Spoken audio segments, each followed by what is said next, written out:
Tous les ambassadeurs en poste à Bamako ont été convoqués, mais pendant 3 quarts d'heure, Choguel Maïga n'a parlé que de la France et de l'opération Barkhane.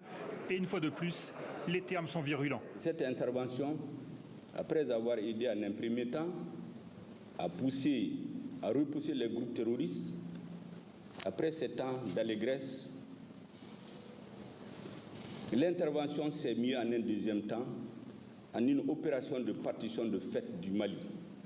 Le Premier ministre malien reproche à Paris d'avoir interdit en 2013 à l'armée malienne d'occuper une partie de son territoire.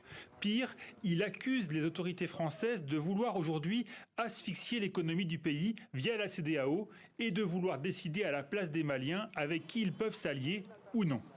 Les liens stratégiques et militaires que nous avons, nous allons nous lever comme ça pour dire des choses qui leur plaisent. Mais on ne peut pas nous vassaliser, on ne peut pas transformer le pays en esclave. Ça, c'est terminé. Au premier rang, l'ambassadeur Igor Gromyko n'en perd pas une miette. Les Occidentaux soupçonnent son pays, la Russie, de vouloir faire main basse sur le Mali sous couvert de la société Wagner et de ses mercenaires. Accusation rejetée par Choguel Maïga. Le Mali, dit-il, n'est la zone d'influence d'aucun pays. Et je crois que le discours, il a été assez clair. Tout ce que le Premier ministre et le gouvernement malien demandent, c'est de respecter la dignité des Maliens, de respecter l'honneur des Maliens et de respecter la souveraineté malienne. Ils n'ont pas demandé le départ de qui que ce soit, mais le respect des procédures.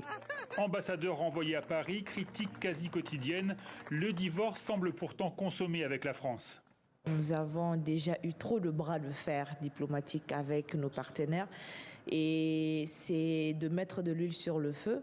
Je pense que l'apaisement était d'un dialogue vraiment apaisant et non aller vers des positions qui peuvent encore jouer à notre défaveur.